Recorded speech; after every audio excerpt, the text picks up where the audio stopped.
An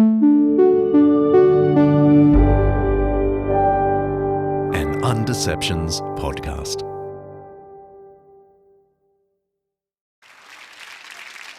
Nel mezzo del cammin di nostra vita mi ritrovai per una selva oscura che la diritta via era smarrita.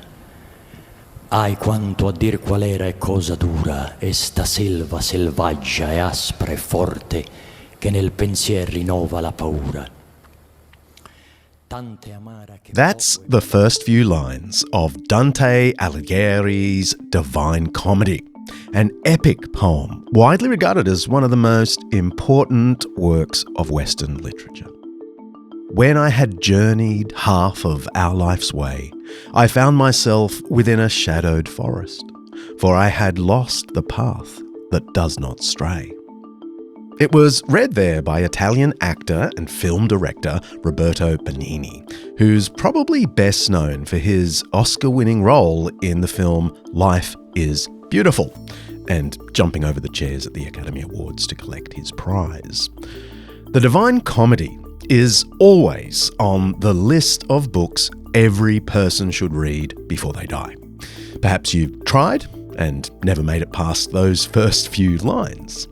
Perhaps you only know one line, "Abandon hope, all ye who enter here," which is from Canto 3.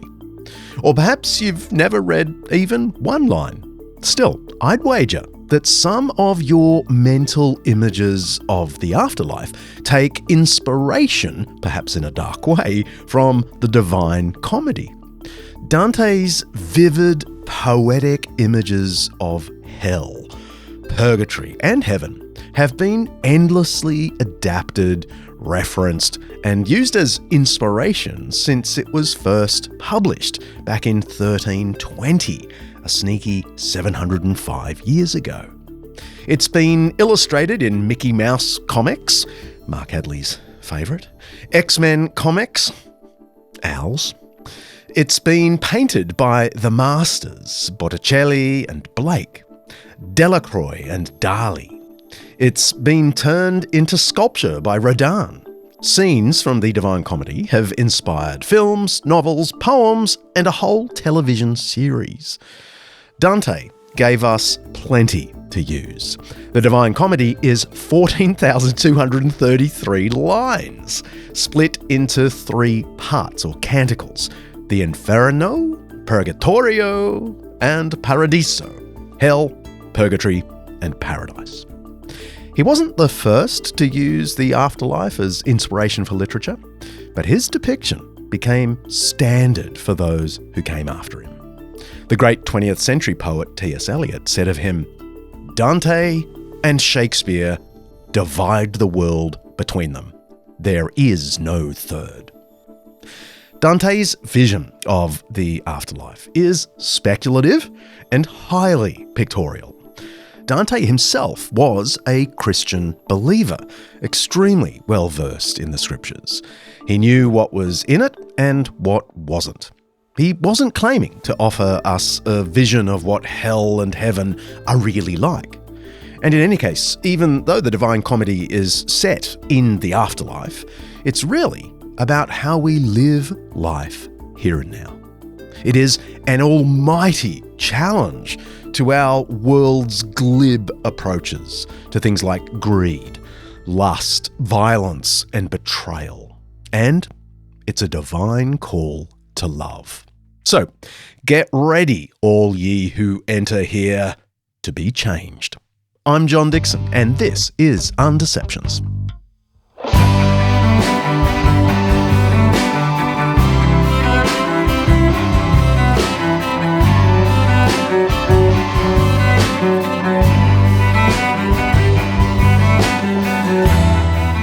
This season of Undeceptions is sponsored by Zondervan Academic. You can get discounts on their special Master Lectures video courses and free chapters of many of the books we talk about here on the pod. Just go to zondervanacademic.com/Undeceptions. Every episode of Undeceptions, we explore some aspect of life, faith, history, science, culture, or ethics that's either much misunderstood or mostly forgotten. With the help of people who know what they're talking about, we're trying to undeceive ourselves and let the truth out.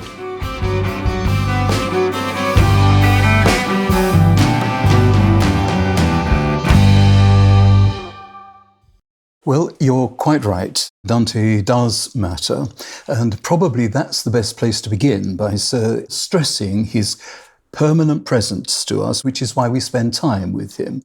That's John Took, Professor Emeritus of Dante Studies at University College London. Who would have thought there was such a thing as Dante Studies? He's also the author of Why Dante Matters, published by Bloomsbury. John has dedicated his life to the study of Dante's works. I met John in London and we spoke for well over an hour, and we could have gone much longer. He's our main guide in this episode. So let's begin with the man. Who was he? Well, Dante was Florentine. He was born in 1265 in Florence. If you haven't been to Florence, go there yourself. My heart is in Florence. It's a wonderful place. It's Dante's city. His family was of the nobility, but at the lesser end of nobility. It was not particularly well-to-do. Dante was interested in civic affairs, political affairs. He got engaged in the councils, the corridors of power. For the first part of his life, he was a poetic spirit. He was much influenced by the tradition of Italian vernacular literature, which goes back, as he himself says, some 150 years before his own activity. Dante wrote in the local vernacular of Florence, Tuscan, which he called the lingua vulgare, the common language. It eventually became the basis for modern Italian. At a time when Latin dominated scholarship and literature, his choice to write in the vernacular was revolutionary. He showed that Italian could be eloquent and poetic, while making his spiritual ideas accessible to ordinary people. It's a bit like the Reformers, Martin Luther and the gang, insisting on translating the Bible into their common languages, whether German or French and then English. But of course, that was about 200 years after Dante. Dante is often called the father of the Italian language, and since 2020, Italy has marked March 25th as Dante Day to honour his influence. The first book which he wrote was a collection of these 31 of these lyric poems, and he called it The New Life, Vita Nova, New Life. Now then, this, as I say, is going to resonate all the way through our discussion here. New life. The Vita Nova has everything to do with an understanding of love, amore. What is love? I remember when I discussed this with undergraduates, I would say, what is love? And all the undergraduates would put their hand up because they were in love. But then I'd say, what is love? Oh, I don't know about that. What is love? Dante, at the beginning of the Vita Nova, sees love as something which, as I say, comes to self from beyond, and it is a sort of rather self-regarding passion of the soul, whereas in his encounter with his lady love, Beatrice, Dante's Beatrice. Most people who know anything about Dante have heard the name of Beatrice and the name of the Inferno and Beatrice.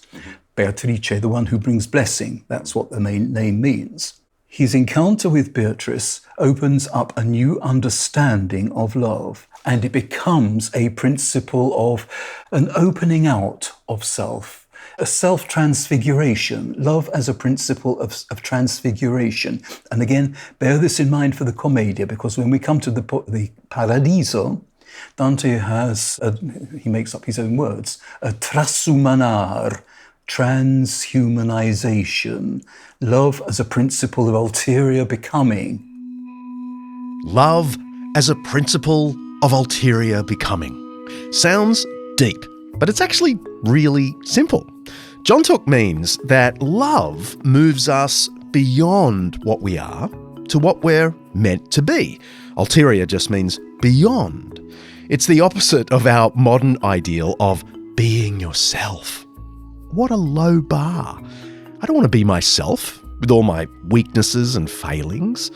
I want to move beyond myself. That's the idea in Dante's Divine Comedy. Love moves us beyond. Dante's idea of love evolves through his early works. In Vita Nuova, he moves from romantic love to a spiritual love with his muse, Beatrice. We'll hear about her later. It's no coincidence he chooses Virgil as his guide in the Divine Comedy. Virgil is the 1st century BC Roman poet who wrote the Aeneid, the classic epic poem of Rome's founding. He also penned the immortal words Omnia vincit amor, et nos cedemus amori. Love conquers all. Let us too yield to love. For Virgil, this all-conquering love was romantic love, driving people to great exploits and deep despair, and to which we are all powerless, he thought. Well, Dante elevates this idea, seeing love as a majestic driving force in life that moves us toward various things. Disordered love drives us down to inferno. Divine love draws us up to paradiso. As with so much in Western thinking, the 5th century theologian Augustine provided the framework here. But living a just and holy life requires one to be capable of an objective and impartial evaluation of things. To love things, that is to say, in the right order, so that you do not love what is not to be loved, or fail to love what is to be loved, or have a greater love for what should be loved less, or an equal love for things that should be loved less or more, or a lesser or greater love for things that should be loved equally. Augustine, On Christian Doctrine. The Vita Nuova was written in 1293 or 1294. Thereabouts, the chronology is slightly uncertain, but that is his first important work. Then, to be very brief about this, the next important work is, in addition to a continuing series of lyric poems, the Convivio. Convivio means feast. The Convivio was a post-exilic, and I'll come to Dante's exile in a moment.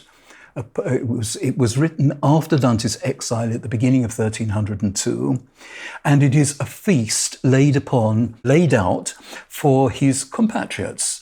I'm going to place before you what it means to know classical authors, to rejoice in them, to assimilate them to oneself. The setting itself is classical, isn't it? The setting itself, symposium. yes, a symposium. That is exactly right. It is a symposium. It's incomplete. It was intended by Dante to be in 15 books, but he completed only 4 of them. But those 4 books pulsate with this Dantean commitment to the importance of the classical text and a thoughtfulness, a thoughtful response to the classical text in the interest of a revised humanity, a new life. All Dante's work, I can't stress this strongly enough, all Dante's work has to do with new life, with an ulterior becoming, with a resurrection of the spirit. What can we tell about his education? Because some people may be listening thinking, 13th century, that's before people knew anything, isn't it? So they're thinking Dark Ages. Tell us how a man like Dante was so widely educated. Do away momentarily with the expression Dark Ages. That won't do. Dante lived in Florence, and in Florence there were 3 centres, a Dominican centre, a Franciscan centre, and an Augustinian centre of learning, which were very rich. Santa Maria Maggiore, which is over near where Florence's station is at the moment, that was the Dominican centre. Now, what does that mean? That means that Dante there studied, heard, relished text, that tradition of medieval thinking, which set out to bring home Aristotle particularly, but not only Aristotle. So that's Albert the Great and Aquinas. Albert the Great, Thomas Aquinas, and then the followers of Thomas Aquinas in Florence. There are a number of them. And he would have heard these lectures and he would have assimilated and rejoiced in the presence of the classical poets and the way that they are brought home to Christianity. Now that needs careful statement, doesn't it? Because Dante's faith and the faith of a Thomas Aquinas is a Christian faith. But there is an emphasis there on the way in which Christianity, for all its grace, its givenness by God to man, its opening up by God to man, nonetheless stands to be reasoned. We think about our Christianity. We structure our lives here and now. And that is what is going on in the Neo-Aristotelians, the Christian Aristotelians. There were those who thought it was a bit of a sellout to Aristotle, but properly understood, and certainly in the context of Santa Maria Maggiore and of Thomism and Albert the Great and these other Christian Aristotelians, it is a question of the need to think through our Christianity. Faith-seeking understanding. Faith-seeking understanding, that's right. We are creatures fashioned in the image of God, and we are made, therefore, as creatures of deliberation, of determination. We are called upon to think through our situation, and that is what is going on. So, the beginning of an answer to your question there, Dante's education there in Santa Maria Maggiore and the Aristotelians, but Dante's house was over near the Franciscan church in Florence. And in that church, Dante encountered the Franciscan tradition, coming all the way through to Bonaventure. Bonaventure, who wrote A Life of St. Francis. And Dante was able, therefore, alongside Thomism and the Aristotelianism, to imbibe and to make his own a Franciscan spirituality. A Franciscan spirituality which was concerned with understanding of love and charity and grace, a fresh emphasis. And then on the other side of the river in Florence, there was the Church of Santo Spirito. Santo Spirito, which is still there, that was the center of Augustinian learning. And there Dante was able to think through, because Augustine was present to him, to think through the predicament of the one who says I, as Augustine does in his Confessions. It's a rigorous self-interrogation, an understanding of self-betrayal, of becoming, of a new life which the individual by grace, but by way of commitment and a tremendous struggle of the spirit, lives out. Dante's education in Florence was a rich one. He himself says, as I say, that he went along to these places and imbibed the rich heritage of Thomism in its commitment to argumentation and demonstration, Franciscanism in its understanding, its attempt to understand love and its implications, and Augustinianism in the self-interrogation, which is so insistent in that. What a rich triad. What a rich triad indeed. Now then we come to the exile, and there's something very important to say here in response to that question. Florence, my word, it was the story of Italian history, it's civic history in Italy. Florence was divided into parties, allegiances. The dominant families there in Dante's time were the Neri, the blacks, and the Bianchi, the whites, the blacks and the whites. Did they dress accordingly? Not necessarily, no. But their attitudes were very different. The blacks, they were not in a systematic way, but they looked for their authorization, for their rights and the privileges to the Roman Empire, to the idea of Rome, and such as it was in its fragmented state in Dante's time, to a secular Roman authority. Whereas the whites, they looked, again, not systematically, because it varied from individual to individual, but they looked to the church, to the Pope for their authorization, and they were at odds one with another. Towards the end of 1301, when the streets of Florence, or beautiful Florence, the streets of Florence ran with blood. There was a conflict between the blacks and the whites, and Dante's allegiance hitherto had been, not systematically again, but by way of a certain disposition of temperament, to be on the white side. 300 or 400 whites were exiled in an incredibly violent eruption in Florence towards the end of 1301. And Dante went into exile there. His exile, it was confirmed at the beginning of 1302, and it was reiterated with the proviso that should he be found on Florentine territory, he should be burnt alive. It was very violent. Dante had been a very outspoken speaker in Florence, and he had alienated all sorts of people. He was very much his own man. Were both sides confessing Christians, or were the blacks anti-church? I'm trying to get my head around that. Yes. It is difficult, isn't it? It's a question of emphasis within, I suppose. Again, it's impossible to generalise here because it was individual by individual all the time. But it really was a political motivation rather than a faith motivation. That is to say, as I said, that the authority for what we do here, is it papal or is it imperial? Where are we to look? And these were accommodated within a Christian faith of different kinds of expression and different kinds of intensity. Got it. Mm-hmm. So Dante went into exile. Where? Where? Now, you've got me there. You've got everyone who studies Dante, really? Because we can reconstruct to an extent where Dante was in his exile. He spent a lot of time in Verona. His patrons were there. He travelled a lot from Italian city to... He must have been a very lonely man.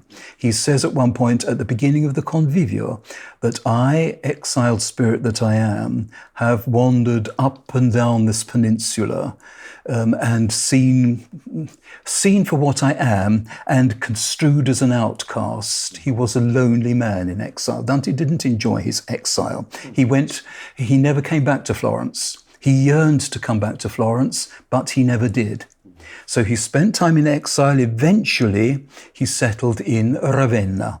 The thing about exile in Dante is that it becomes and did constitute not merely a practical agony. I'm cast out. I'm a wanderer on the face of the earth. But it is a principle of self-interpretation. This is what matters. And it ties in with what I said about the Vita Nova.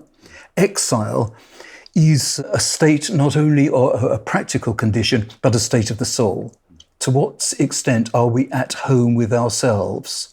All of Dante's work, from the Vita Nova through to the Commedia in the way that we'll see, has to do with exile as a condition of the spirit. I have lost myself. I know I am lost. I am full of remorse and misgiving, but I struggle purgatorially and paradisally and lay hold by grace of new life. After the break, we'll go to hell. So the first book you have here is Dante Alighieri's Inferno.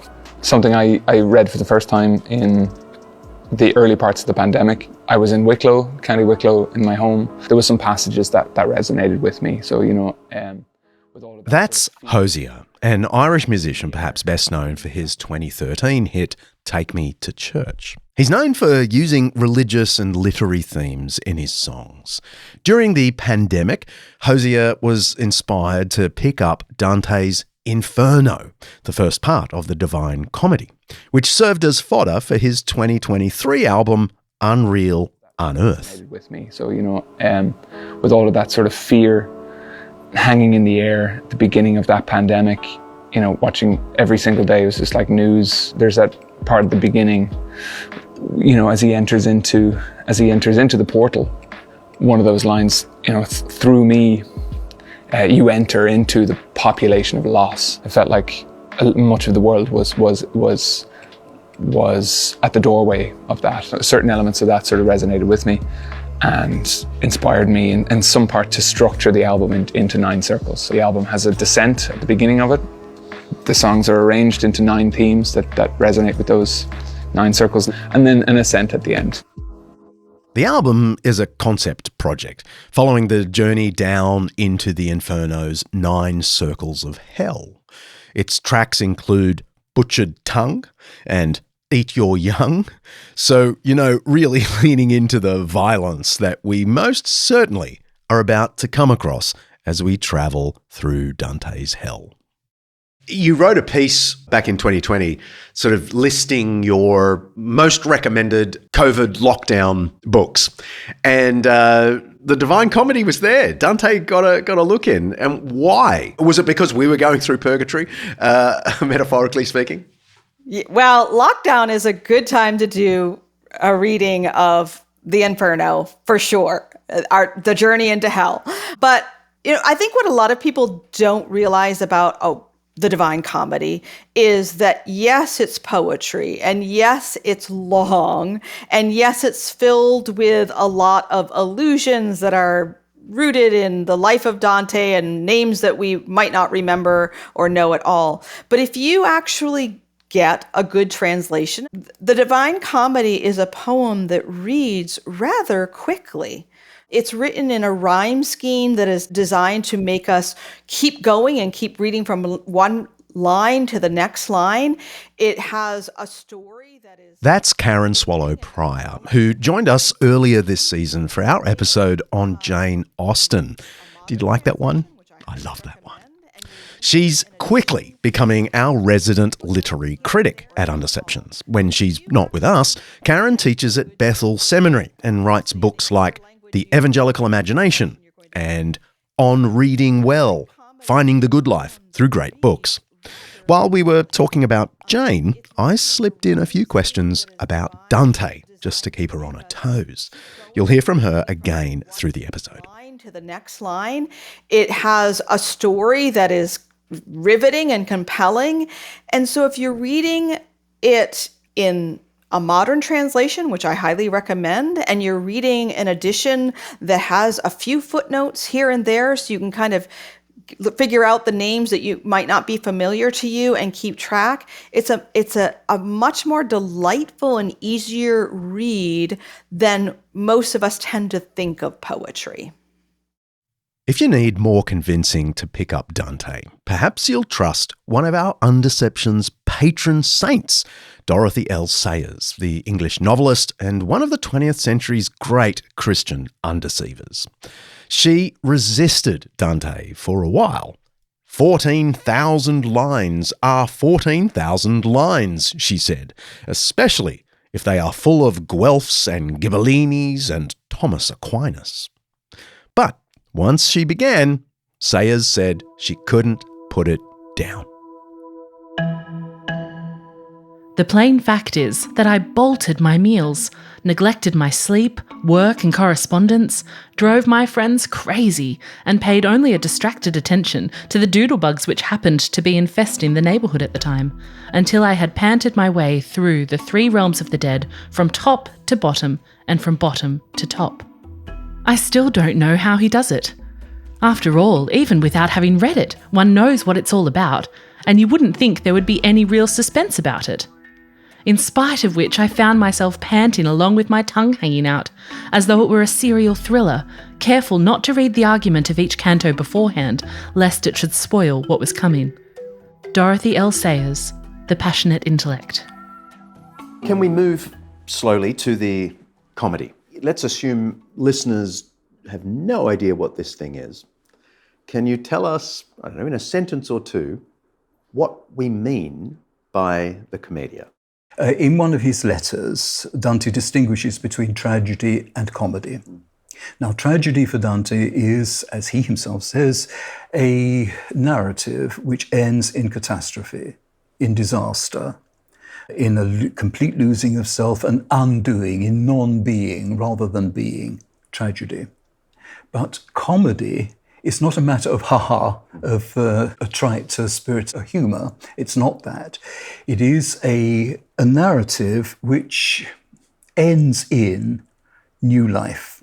It's an upward trajectory, yes, as distinct from a downward trajectory. And that precisely is what the term commedia means. But we can see how you would get comedy, joke from that idea, can't you? Oh, you Because can, yeah. it's the movement toward joy, Yes, that is. That's exactly right. which has a trivial form Yes. and a profound form. Dante called his greatest work simply commedia, a narrative with uplift, as Professor Took tells us. It's the opposite of tragedia. Anyway, it was the later Italian poet Boccaccio who described Dante's work as divine, and so the Divine Comedy stuck. If you're new to Dante, then enjoy the story. Yes, because Dante is a splendid yarn spinner. There is much, much, much more to the text than mere yarn, but he tells a good story. What story does he tell? He says that he was lost in a dark wood. That's where it begins. Halfway through my life, 35. Yes, 70 being the scriptural span of life. Halfway through this life, I found myself in a dark place. When I had journeyed half our life's way, I found myself within a shadowed forest, for I had lost the path that does not stray. Ah, it is hard to speak of what it was, that savage forest, dense and difficult, which even in recall renews my fear. So bitter, death is hardly more severe. But to retell the good discovered there, I'll also tell the other things I saw. In that dark place, he meets the figure Virgil in the dark forest there. Oh, a shady figure. And Virgil interrogates him, "What are you doing here?" While I retreated down to lower ground, before my eyes there suddenly appeared one who seemed faint because of the long silence. When I saw him in that vast wilderness, "Have pity on me," were the words I cried. "Whatever you may be, a shade, a man." Inferno, Canto 1. And, well, to be brief about it, Virgil says, "Come with me. By way of remedying this situation, I will take you down, down, down into the depths of hell." I'm going to pause there and just say Virgil is the great, perhaps the greatest Roman poet. Yeah, absolutely. Virgil and Dante, that was Dante's view as well. Which is strange to have him there as such a key figure. Yes, now isn't it? Isn't it? And that is testimony to Dante's sense of the way in which a poet comes alongside self and can be embraced and espoused as a prophet. Mm-hmm. Yes, it's not simply a question of a nice storyteller or maker of rhymes. No, he's a companion. Yeah. He's a life's companion. Virgil had written about the coming home from Troy to Rome to Latium, and this is a coming home. Virgil knew all about coming home.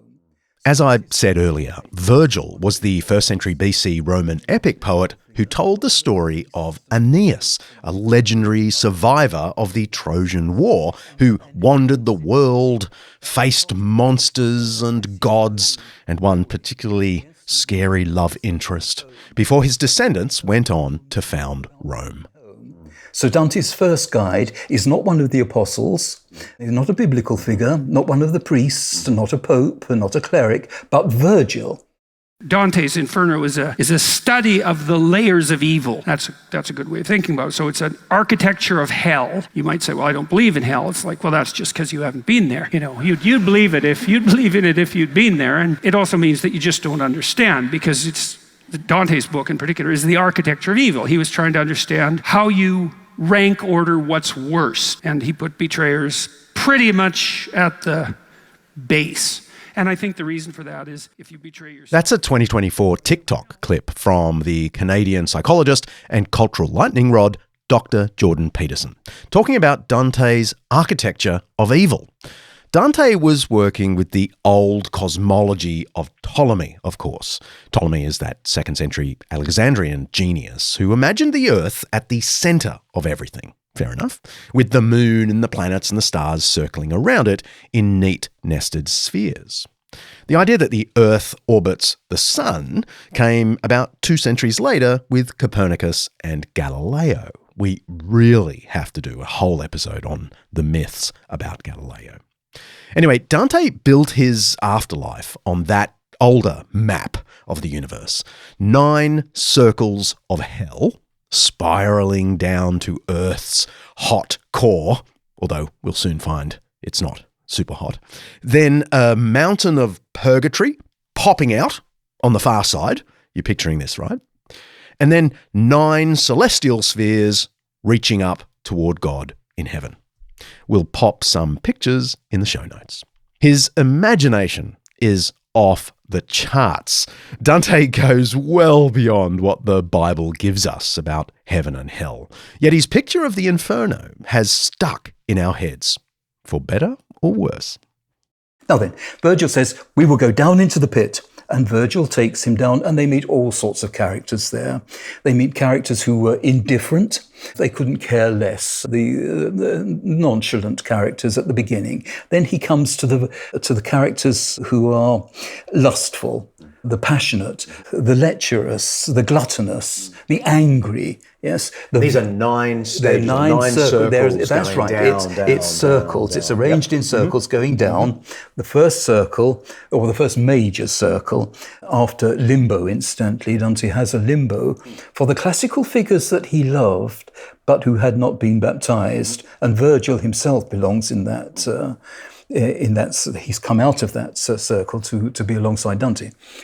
Then the first circles are to do with the lustful, yes, those who have given way to the passions of their nature in one way or another. Then the second circle is to do with the violent.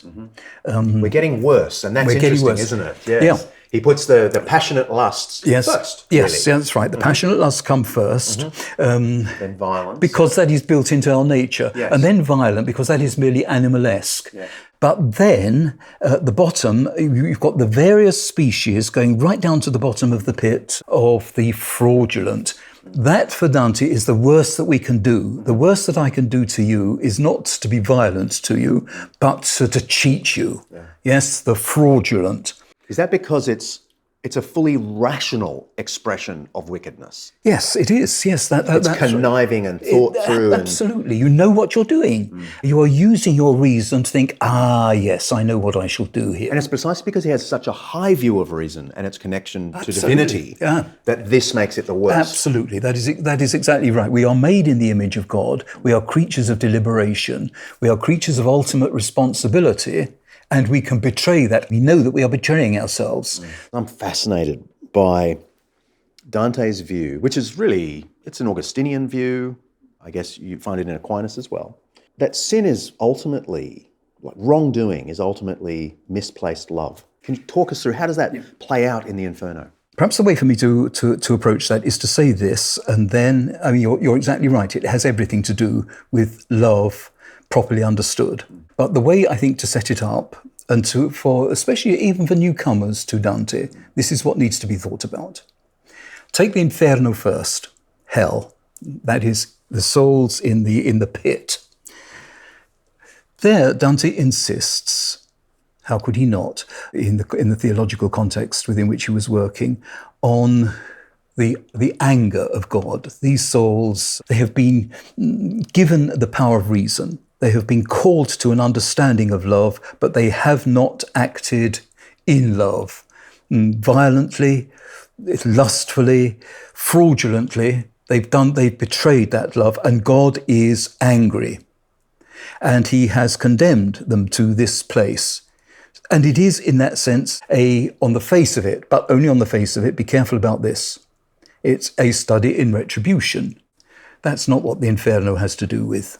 But if it were a study in mere retribution, you and I will probably say, well, yes, splendid. What a tremendous imagination this guy has got. What's next on the television? And what a cruel imagination. Yeah, what a cruel imagination. No. And it wouldn't be tragic in any profound, any existentially significant sense of the term. No. What is going on in hell is this, that we are indeed creatures of understanding.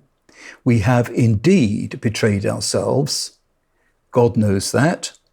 But we know that too.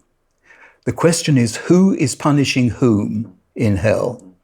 It's not fundamentally a question of God's retribution. It is a question of man's delivering himself to what he knows is the demonic. I have delivered myself to my own undoing. I know I have done this. Yes, I have set aside, I have bypassed, I have looked the other way where the should be of my existence, or I have betrayed myself to these forces of annihilation rather than affirmation. And I know I've done that, and that is my agony. And you know, and you can verify this, you don't have to take my word or anyone's word for this. You simply look at the great discourses. The first great discourse in the Inferno is that of Paolo and Francesca. And Dante sees her, she's among the lustful. And she's... This is a famous real woman who committed adultery. Committed adultery. Yeah. Mm-hmm. And she's tossed in Dante's imagination. It's all in Dante's imagination, this, on the wings of the tempest, the infernal tempest. I mean, that's obvious, isn't it? The interpretation of that, she's buoyed up by her own lustfulness. Yes, and Dante says to her, tell me who you were and how it is with you. And she gives a very gracious account. My goodness, some of Dante's most gracious characters in hell. Yes, you have to remember that. Some of Dante's most significant characters are in hell. And that points towards the adult content of all this. She gives an account of herself. Yes, I was born here at this particular place, Banks of the Poor. But I was a victim to love. Amor condusse noi ad una morte. Love conducted us to one end. Amor che a nullo amato amar perdona. Love which does not forgive anyone. I'm a victim of love. Love did this. You know, she see what she's doing. She's doing what I suppose we all do in some degree. It's not my fault. You started it. I'm a victim of something else. I'm more sinned against than sinning. Yes? Amor condusse noi ad una morte. Amor, amor, amor. There's a tercet which begins with it, a panaphora. Amore, amore, amore. And Dante says, my goodness, I weep when I've seen this. But then he says, ma dimmi, but tell me. Now, when Dante says, but tell me, you know that something more grave is coming. How was it with you in the moment of your self-betrayal? Now, at that point, she's got nowhere else to look other than into herself. Never mind about the mythologization of love and all the rest of it. She has to look into herself, which she does. This is Canto 5 of the Inferno. Exquisite. And she gives an account as she begins by saying, oh my goodness, there is nothing more dreadful than to contemplate, than to know unhappiness in the context of what was once a possibility. I'm to know unhappiness in this, grief in this context. My grief was that I met this man, we spoke together, we looked into each other's eyes, and as we did so, love took hold of us. I took hold, our passions took hold of us. They were reading poetry. They were reading poetry. Now that'll do it. Yes, they were indeed reading. And mi baciò tutto tremante. Our lips met, yes. And that was a moment of delivery, of self-conscious delivery. And her grief informs that whole episode. And Dante himself grieves absolutely. He, as a pilgrim, he's not disinterested. He's not a pure passerby. He engages with those that he meets. There's no glee. No glee. In his watching people under judgment. None whatever. Yeah, it's such a sympathetic perspective, isn't it? That's a good point, because there are people who say, oh, the Inferno is about Dante clapping his hands and saying, gotcha now. No, it's nothing to do with that. That's a silly reading. No. Dante grieves with these people because Dante was a very passionate man himself. Yeah. He loved extramaritally. Well, and he remembered that Christ wept over Jerusalem. Indeed, he weeping did. is the only right response. Weeping, that's right. And he engages intimately here. That's exactly right. The beautiful story of Paolo and Francesca in Canto 5 shows how different kinds of love sit at the heart of the Divine Comedy. Lust, Dante tells us, is love disordered, the subordination of reason to our desires. When you're swept away by love, you've lost free will, lost control. That's not love, properly understood, says Dante.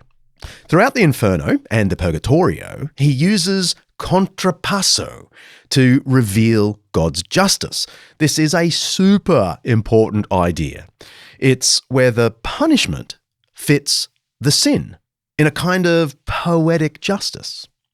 If you've seen Seven with Brad Pitt and Morgan Freeman, that's a modern take on contrapasso. Each act of wrongdoing in the film gets its own tailored penalty. Well, Paolo and Francesca were carried away by passion. So, in the second circle of hell, the circle of lust, they are forever battered by a raging windstorm. I reached a place where every light is muted, which bellows like the sea beneath a tempest when it is battered by opposing winds. The hellish hurricane which never rests drives on the spirits with its violence. Wheeling and pounding, it harasses them. When they come up against the ruined slope, then there are cries and wailing and lament, and there they curse the force of the divine. I learned that those who undergo this torment are damned because they sinned within the flesh, subjecting reason to the rule of lust.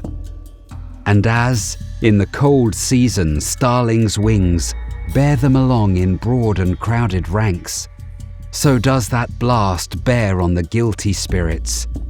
Now here, now there, now down, now up, it drives them. There is no hope that ever comforts them, no hope for rest, and none for lesser pain. Inferno, Canto 5. So this is what I'm saying to you about the Inferno. The Inferno has fundamentally to do not with divine retribution, but with the agony of self-betrayal. And we see this in that theme of the punishment fitting the crime, which might not be the best way to put it, but people's agony in the Inferno is somehow a mirror of the wrongdoing. Can you Yes. bear that out? Dante's a poet. A poet is a maker of images. Now, it's very important here to emphasize this point, because Dante understood this with perfect precision, as did Shakespeare, that the image is far more powerful than the proposition. I can say to you that Paula was a lustful woman. She delivered herself to the forces of disintegration at work in herself. But no, Dante doesn't do that. He has the image of a woman who is tossed on the wings of the storm and then settles to enter into a discourse. The image, this is in reply to your question, the image stands there to not only to be interpreted, but in the way that the image does, to engage the spectator, to engage the reader. I look to the image, I ponder the image, and I interpret the image. This is so important for the interpretation of Dante, I think for all great poetry. The reader is called, in some sense, to enter into the creative act. I look at that image of the woman tossed on the wings of the storm. Yes, and same with all the other punishments. And that mirrors her lust. Of course like it it's does. the chasing after things like a wind blowing you around, she experiences wind. Yeah. Tell me about I can't remember the guy's name that he meets pretty far down in hell, who's carrying his own head, and the reason given for carrying the head. Well, I'll let you tell us that. Why is he carrying his own head? How does that splitting apart relate? Yes, to his evil. That is an image of fraudulence, the self-separation, the self-undoing, and it's very violent. There are some violent images in the Inferno. No getting away from that. Some of the images are very violent, but the self-betrayal, in the sense that we're talking about it, treachery. Yes, that is a violation of the spirit, and that is imaged by Dante.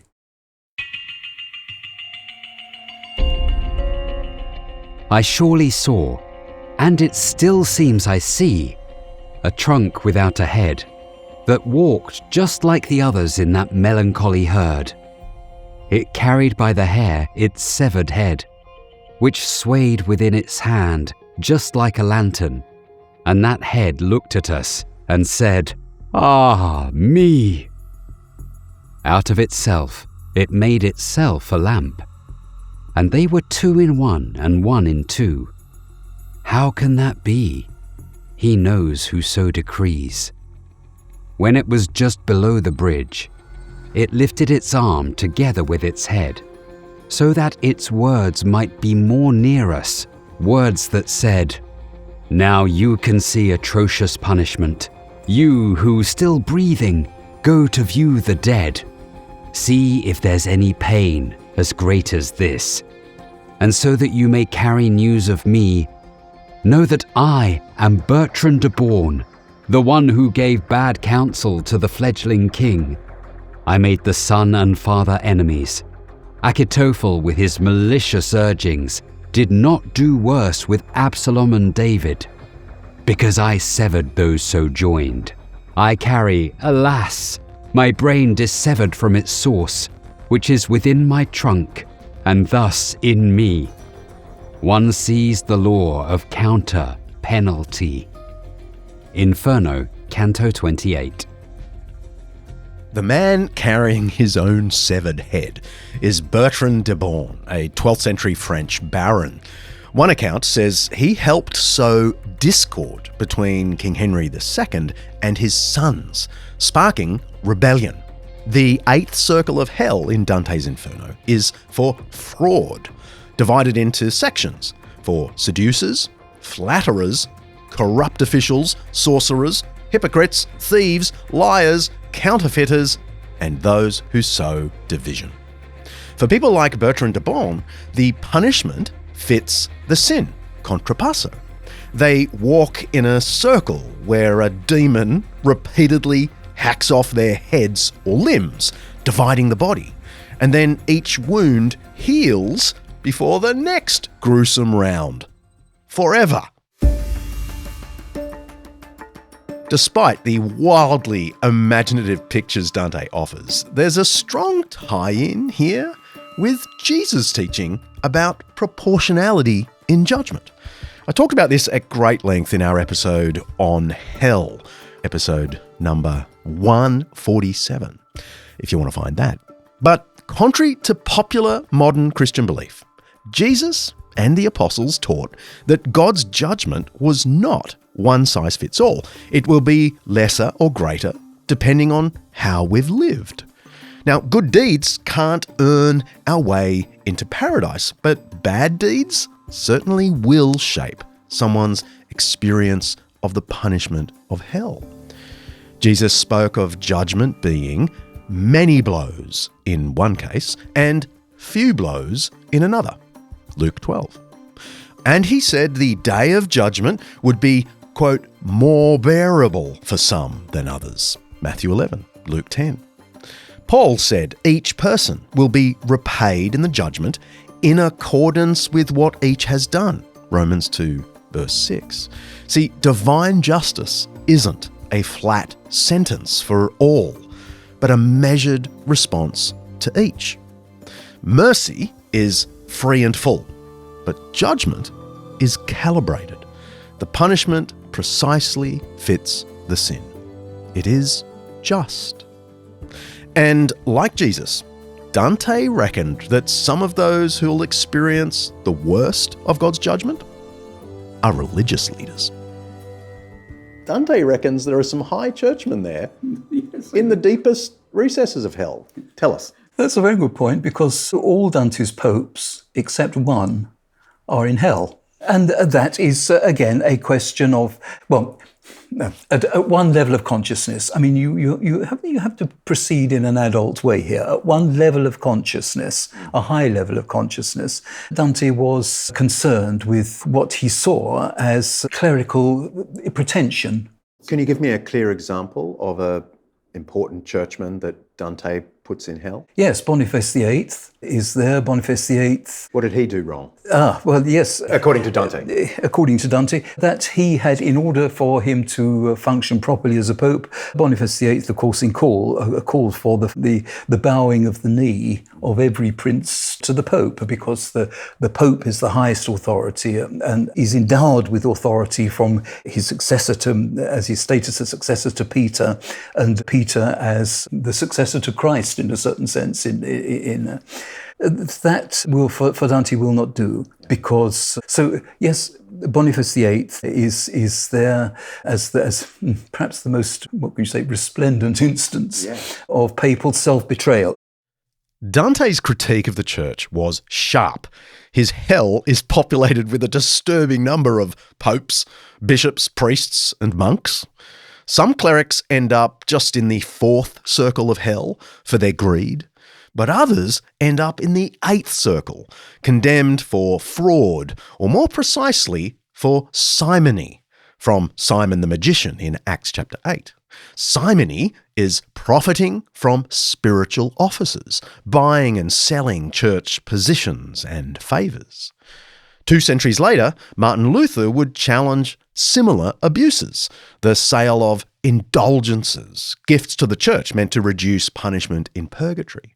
And that protest, of course, sparked the Reformation. Now, Dante wasn't a reformer in that strict sense, but he stood in a long line of holy critics of the church, rebuking its leaders for betraying the way of Christ.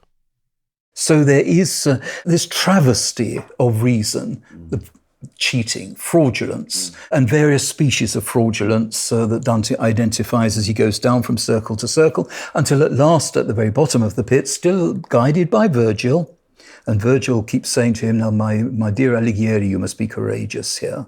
There is the figure of Lucifer, and he in the 3 mouths, all in Dante's imagination. I mean, what an imagination he had. Yes. The 3 mouths of Lucifer with the 3 arch traitors of history. Brutus and Cassius. Of course. It's difficult for those of us brought up on Shakespeare's Julius Caesar. Brutus and Cassius, and above all, Judas. The emperor of the despondent kingdom, so towered from the ice, up from mid-chest, that I match better with a giant's breadth, than giants match the measure of his arms. Now you can gauge the size of all of him, if it is in proportion to such parts. If he was once as handsome as he now is ugly, and despite that raised his brows against his maker, one can understand how every sorrow has its source in him. I marvelled when I saw that on his head he had 3 faces, one in front blood red, and then another 2 that just above the midpoint of each shoulder joined the first, and at the crown all 3 were reattached. The right looked somewhat yellow, somewhat white. The left, in its appearance, was like those who come from where the Nile descending flows. Beneath each face of his, 2 wings spread out, as broad as suited, so immense a bird. I've never seen a ship with sails so wide. They had no feathers, but were fashioned like a bat's, and he was agitating them, so that 3 winds made their way out from him. And all Cocytus froze before those winds.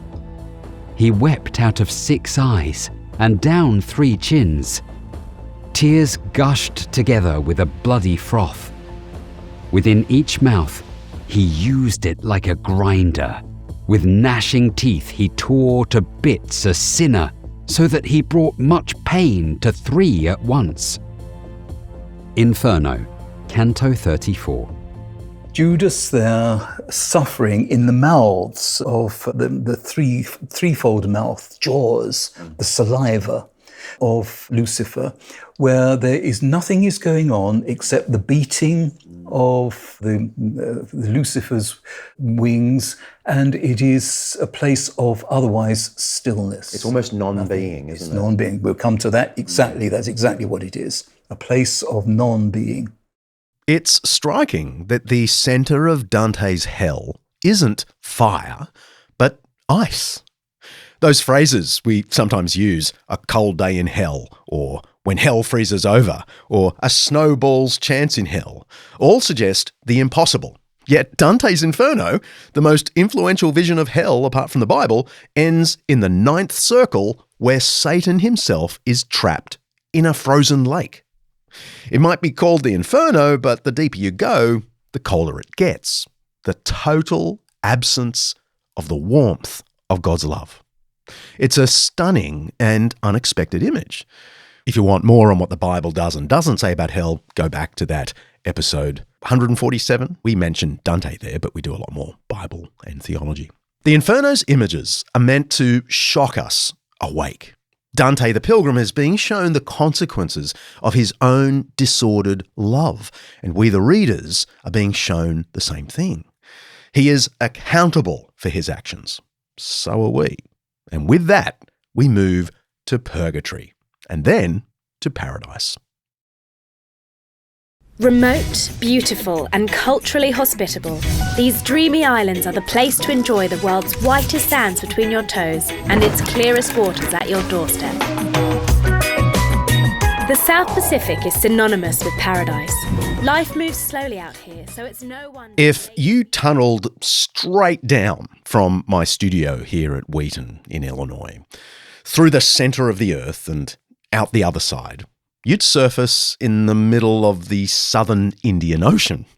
The nearest land would be Amsterdam Island, a tiny dot about 10 kilometres long. That's antipodes to Wheaton, the point directly opposite my own. We've now arrived in Dante's Purgatorio, set at the antipodes of Jerusalem, a vast mountain rising on the far side of the world, somewhere in the southern Pacific, not far from Australia actually, which is nothing like purgatory.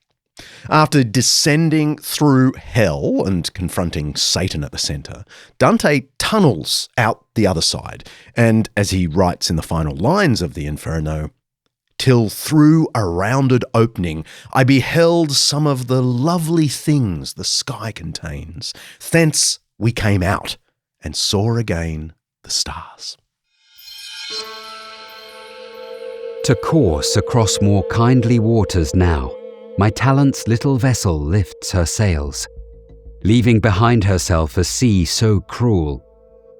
And what I sing will be that second kingdom, in which the human soul is cleansed of sin, becoming worthy of ascent to heaven.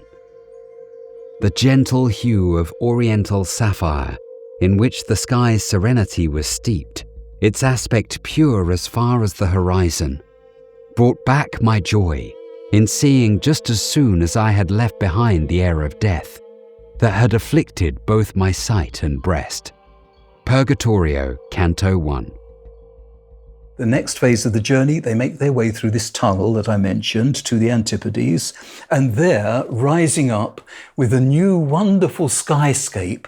Yes, because everything's dark and claustrophobic in hell. There's a wonderful skyscape and seascape, and rising up from the southern waters of the Antipodes. Yes. I don't like the Antipodes being associated with purgatory, but, you know. Yes, but this has a very positive... It's more paradise, but anyway. Yeah. But even the Antipodes here is the Antipodean mountain is going to have a very, very positive view of it, to which we'll come to in a moment. I'll let you be my guide. The mountain rises up, out of the southern seas, and again, Virgil is his guide. They proceed from circle to circle to circle, and it's based now on the seven sins of the spirit, and so you go through anger and lust and sloth and pride, until you reach the top of the mountain, where there is a new Eden, a new forest, a new spaciousness, a new meadow. Purgatory, in the theological understanding of it, is the place where, having been remorseful, the soul nonetheless has a debt to pay off, a debt to pay, a reatus poenai, a debt to pay off. They've been forgiven, but nonetheless they must settle the score. They must make good. Incidentally, in the Book of Common Prayer at Article 22, you will see that frantically, forcefully, that is disposed of as so much nonsense, an idea vainly conceived with no scriptural basis or whatever. To be clear, I don't think purgatory is a thing. In the words of my Anglican Book of Common Prayer, sitting right here on my desk, the Romish doctrine concerning purgatory is a fond thing vainly invented, and grounded upon no warranty of Scripture, but rather repugnant to the Word of God. My apologies to any Catholic listeners. Sort of. Purgatory only became fully institutionalised in the 13th century. I mean, you can find hints of it in earlier writers, even in Augustine, but nothing systematic. As doctrine, it was still new when Dante was playing with the idea. Some scholars see his Purgatorio as the most imaginative part of the comedy, and perhaps that's precisely because the concept was still taking shape. Given so much of the comedy is metaphorical, good Protestants can read the Purgatorio not as doctrine, but as a picture of the refining process of the Christian life, having affections, loves reordered toward the best things. That's my story, and I'm sticking to it. Actually, Karen Swallow Prior says something similar. Dante, she says, depicts Purgatorio as the kind of purgation of sins that slightly resembles the Protestant understanding of sanctification. We'll link to her article in the show notes. And Dante acknowledges that. He has some of the characters say that I am here for a certain period of time which is predetermined by the way I was. But the Purgatorio hasn't got anything to do with paying off debts any more than the Inferno has to do with sheer punishment. Yes? No, the Purgatorio, the beautiful Purgatorio, they're climbing a mountain. They are struggling. Dante is struggling to reach up into the sky by climbing a mountain, a spiritual mountaineer. It has everything to do with the struggle which Dante thought we had, and I think he's right in this, that every man, every woman, when you consider self, it's not easy being a full and emancipated self. It is a struggle for emancipation. I pit myself over and against myself in all sorts of ways. And that is exactly what is happening here. By grace, but also by a grace as an immanent a principle of operation. Mm-hmm. It's superadded, but it is at work within the depths of self. The soul is struggling by grace to free itself from itself. And on the various circles, therefore, the souls are suffering as much as they are in hell. But it is not the agony of self-betrayal. It is the agony of properly human becoming, the difficulty. There's nothing, what I'm saying to you is that there's nothing facile here. It's not fairy tale. It is a very, very difficult thing being a human being. And Dante knew this because Dante was a very passionate man. The struggle to lay hold. So there is a struggle up the mountain until at last, in the Edenic moment, the neo-Edenic moment, at the top of the Purgatorio where Dante encounters Beatrice, there is therefore a moment of emancipation. On Mount Purgatory, Dante and Virgil climb 7 terraces, representing 7 vices: pride, envy, wrath, sloth, avarice or greed, gluttony, and lust. They sound like the sins in the Inferno, but here the souls are being purified from the vices as they're fitted out for paradise. And again, every sin in the Purgatorio is a problem with love. Virgil divides them into 2 groups: those that twist love inward toward the self, pride, envy, wrath, sloth, and those that are love's excessive, greed, gluttony, lust. This is one of the most important features of the philosophy of Dante's work. Most of what's wrong and right about human nature has to do with love, disordered or rightly ordered love. Each vice has a matching virtue, and each soul is retrained by some physical trial that purges the vice and restores the virtue. Some of the disciplines are fantastic. Producer Kaley, you have a favourite, yes? Yes, I really do. Those in the circle of sloth are so busy running around, they're driven by zeal, that they can't stop to talk to Dante or Virgil. Come on, don't let time slip away for lukewarm love, cried out those who ran nearby. Zeal in well-doing makes grace green again. That's from Canto 18. I think it's really funny. So can I ask why you picked sloth, Producer Kaley? I don't associate you with sloth. I mean, director Mark maybe, but not you. Because after reading that, now I think of myself when I'm sitting on the couch, get up and run around. Otherwise, you'll be disciplined in purgatory. My pick, perhaps predictably, is where a series of proud souls, politicians, artists, and so on, I mean, Dante actually names them, they're forced to carry heavy stones to teach them to bow low to the ground. Let me quote. They were indeed hunched over more or less, depending on the burdens on their backs, and even he that showed the greatest patience, weeping, seemed to say, I can no more. One of them confesses to Dante, the ancient blood and gallant deeds done by my forebears raised such arrogance in me that, forgetful of our common mother, I held all men in such great scorn. And for this pride, here must I bear this burden, here among the dead, since I did not among the living. It's powerful stuff, Purgatorio 10 and 11. Anyway, eventually, Dante and Virgil reach the top of Mount Purgatory, and there they meet Beatrice. Dante there meets, for the first time in the Commedia, Beatrice, and the first time since the Vita Nova, right the way back in the 1290s. There he meets Beatrice, and Beatrice, my goodness, gives him a good scolding. What on earth are you doing here? Beatrice eventually softens her view towards him. She loves him. Dante is the world's great love poet, incidentally. And he loves her. They rejoice in the company of each other.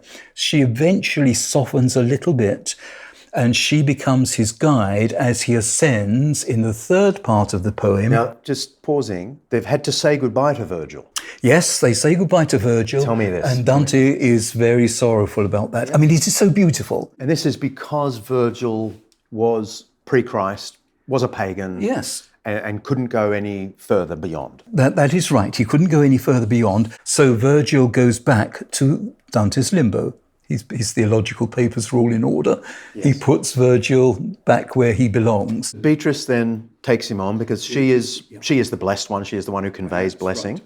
So she can take him to paradise now. She takes him to paradise, and circle by circle, she leads him up through paradise. Still at the literal level then, he goes circle by circle, guided by Beatrice, until at last he comes into the immediate presence. He's been in the presence of God all the time, but now the immediate presence of a light, which it defies description, it defies the word, and Dante attempts to describe it. He sees a threefold light, is Trinitarian, Father, Son, and Spirit, and he sees, and again, how do you interpret this? In the center circle, Son, he sees our image, la nostra figge, our image. And what are you to make of that? There on the very face engraved for Dante of the Godhead is man's image. God so cherishes man. He's at the center of God's intentions. Dante, at the very end of the poem, we're now at the end of the poem, Canto 33 of the Paradiso, Dante has these three circles, and he says to himself, now, this is meant to be perfect simplicity. How can there be three circles here? And this is where the poem ends. But he says, and my mind, I wrestled with this, but all of a sudden, I had a perfect intuition. Eternal light, you only dwell within yourself. And only you know you, self-knowing, self-known. You love and smile upon yourself. That circle which, begotten so, appeared in you as light reflected, when my eyes had watched it with attention for some time. Within itself, and coloured like itself, to me seemed painted with our effigy, so that my sight was set on it completely. As the geometer intently seeks to square the circle, but he cannot reach through thought on thought, the principle he needs. So I searched that strange sight. I wished to see the way in which our human effigy suited the circle and found place in it. And my own wings were far too weak for that. But then my mind was struck by light that flashed, and with this light received what it had asked. Here, force failed my high fantasy, but my desire and will were moved already, like a wheel revolving uniformly, by the love that moves the sun and the other stars. Paradiso, Canto 33. My anxiety was assuaged. How? Because I had an intuition of perfect love, of the love which moves the sun and the other stars. The Father is in the Son is in the Father, and they are in the Spirit, and the Spirit is in, and man is there at the center of it all. And what is that but an expression of the love which stands at the beginning and end? So that is the last line of the poem. The love which moves the sun and the other stars, the amor che muove il sole e le altre stelle, at the end. There you have the final utterance of a great poet. So it has been a journey. And that end point is, of course, the theological and thematic through line of the entire thing, isn't it? This is about love and anti-love. And the Paradiso has everything to do with rewards, with these souls. They've come home to themselves, they have struggled, they are rewarded. It has everything to do with what Dante regarded as what we've referred to as the trasumanar, the opening up, the transhumanization of the spirit, by which he means what? He means that as creatures created in the image of God, we are creatures who are constantly fashioning afresh the dimensions of our existence. In Italian, there is the word ridimensionare, to redimension our lives. In every significant moment, there is an opening out of self until the soul opens out on the ultimate truth, the all-comprehensive, the aspatial, atemporal truth of what is ultimately. And that is what the Paradiso has to do with. There is a spoiler here, but it's not too much of a spoiler. I just think that the end of the Divine Comedy, when he ascends through all of the levels of heaven and he discovers at the end what moves everything and holds everything together is love, divine love. And that is a revelation in itself, but it's easy for me to just say in a couple of sentences like this, but when you actually go on that journey through the circles of hell, through purgatory, up into all the levels of heaven, and that's the culmination. It's very powerful, and it's something that we actually, I think, need to be reminded of all the time, over and over again, in every way that we can be reminded of it. The reputation of Dante, and particularly because of the Inferno, is that it's dour and tragic and cruel. And so convince me in a couple of sentences why ultimately it's about grace and new life and salvation. Again, I can only recapitulate in a couple of sentences what I've said already, that even at every point for Dante, human being is graced. We are creatures fashioned in the image of God. And what does that mean? It means that in some sense, in some limited sense, but nonetheless in some genuine sense, we are creatures who, rather like God himself, are called to a certain kind of self-determination. We are accountable creatures by virtue of grace as that which is an indwelling principle of righteousness, of right doing. Grace and nature belong together within the economy of human nature. Now then, if you bear that in mind, then you've got the presence of grace in all those three parts. In the Inferno, these souls were graced. They were all of them, even the worst of them, were as graced as anyone else. But they have looked the other way. Professor Took is here assuming Dante's Catholic theology of grace, not simply thought of as God's favour toward us, but an infused power within us that we cooperate with toward salvation. This lies at the heart of Dante's vision of redemption. That's very different from the Reformation view of grace as God's unearned mercy received by faith alone. I'm with Augustine and Luther, not Dante, on this one. I love Dante's sense of proportional justice, moral discipline, his vision of rightly ordered loves, and above all, his revelation toward the end that pure love stands at the summit of all things, drawing us upward. But I can't follow him in the idea that we ascend by morally cooperating with grace. To get all biblical for a moment, the criminal crucified next to Jesus in Luke 23 admits his wrongdoing and then turns to Jesus and asks for mercy and gets it. 2 other men, both criminals, were also led out with him to be executed. When they came to the place called the Skull, they crucified him there, along with the criminals, one on his right, the other on his left. Jesus said, "Father, forgive them, for they do not know what they are doing." And they divided up his clothes by casting lots. The people stood watching, and the rulers even sneered at him. They said, "He saved others. Let him save himself if he is God's Messiah, the chosen one." The soldiers also came up and mocked him. They offered him wine vinegar and said, "If you are the king of the Jews, save yourself."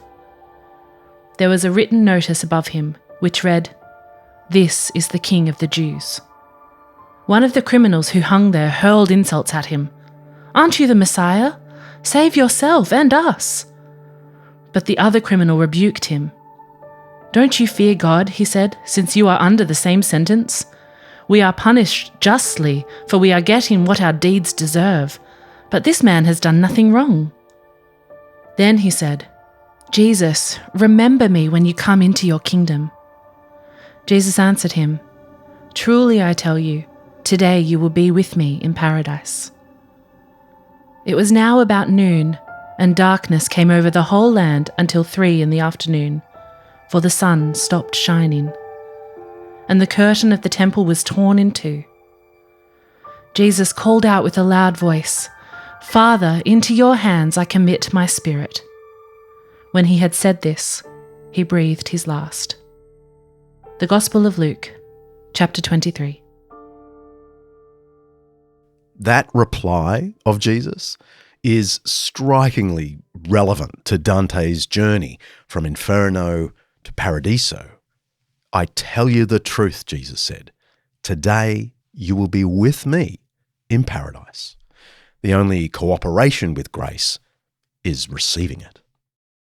But people blame Dante for giving the modern world this gaudy, literalistic, torture-filled vision of hell. What would he say in response? Yeah, of course, Dante he's written a masterpiece. And so he's drawing on not only his own literariness, his own language, but also he's drawing on a great number of classical myths and stories. And so he's drawing on not only his Christian faith, but the whole of literature and culture and philosophy that went before him.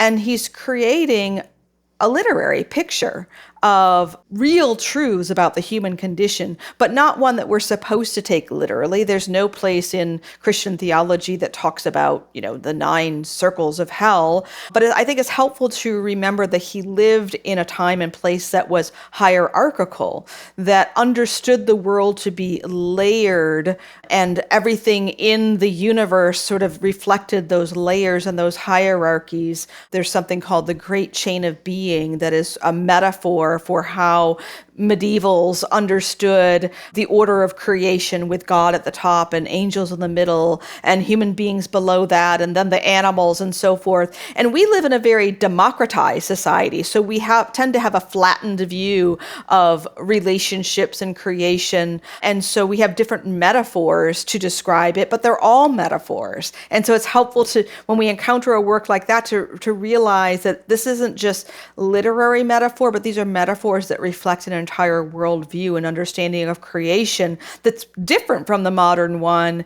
And we can borrow from both because each is limited in our understanding of how God really created the world and his omniscience about it. But each of these metaphors gives us a slightly different bit of light or illumination on the world as God created it and our limited place in it as humans. And we can learn from literature and other art a little glimmer here and there of the total truth that God will reveal to us all someday. My final question is, what is there for the unbeliever, for the skeptic? What do you think Dante says to us? Why is he important for the person who doesn't believe in the mumbo jumbo, as they might say? Yeah. Because I know you believe Dante's got a lot to teach us about important things, whether or not you go along with his theology. For myself, in as much as an answer to this question, and perhaps it's not a satisfactory answer, I would say that you and I and everyone else are called to consider, or are called to at least to inquire, as to look over the fence, to see how it is with the next man, and to say, oh, well, yes, there is something there, or perhaps no, there is nothing there. But whatever you do to affirm self, even in the over-againstness. Dante was, as I've said, a Catholic spirit, is a Christian poem. It is the work of a Christian conscience, and therefore it's not going to commend itself to those who are over against. But why do we read Aristotle and enjoy Aristotle? I'm not an Aristotelian, but I enjoy Aristotle because there is a wisdom there and a humanity, a form of humanity, and the same with Seneca and Cicero, and all the way down to Heidegger and Marcel and Jaspers and all these people. Yes, yes, yes. So I think the mature thing to do is to ponder it and say, well, yes, possibly, but for me, no. For myself, and I've regarded this as my life's work, working with Dante, to encourage a sense of the way in which Dante, for all great poets and philosophers in our tradition, has been the most powerful in affirming a significant selfhood, a significantly Christian selfhood, in all the beauty and the power of that. John Took, thank you so much for your time. You're very welcome. It's been a privilege.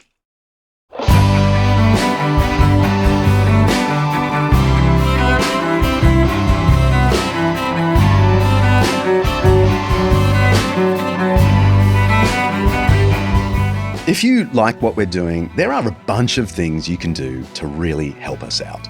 You can go to Apple Podcasts and give us a review. Or you can go to undeceptions.com and pick up one of our t-shirts from the store. You can become an Undeceptions Plus subscriber and get access to a bunch of extras and our special Facebook group. And if you really want to help our team, please consider making a donation. Go to undeceptions.com, click the oversized yellow donate button and see where the wind blows. While you're there, send us a question by audio or text and I'll try and answer it in the upcoming Q&A episode. See ya.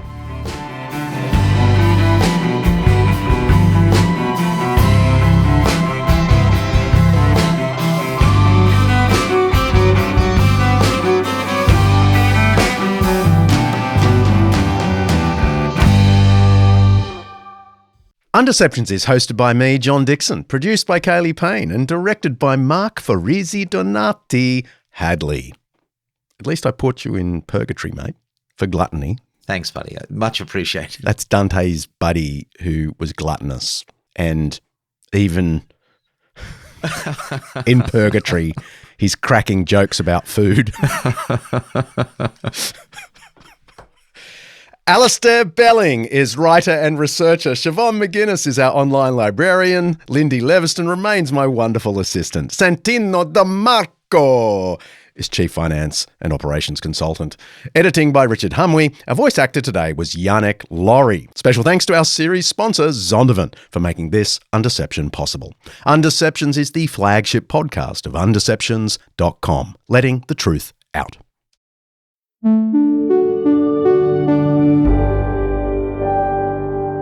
Undeceptions podcast.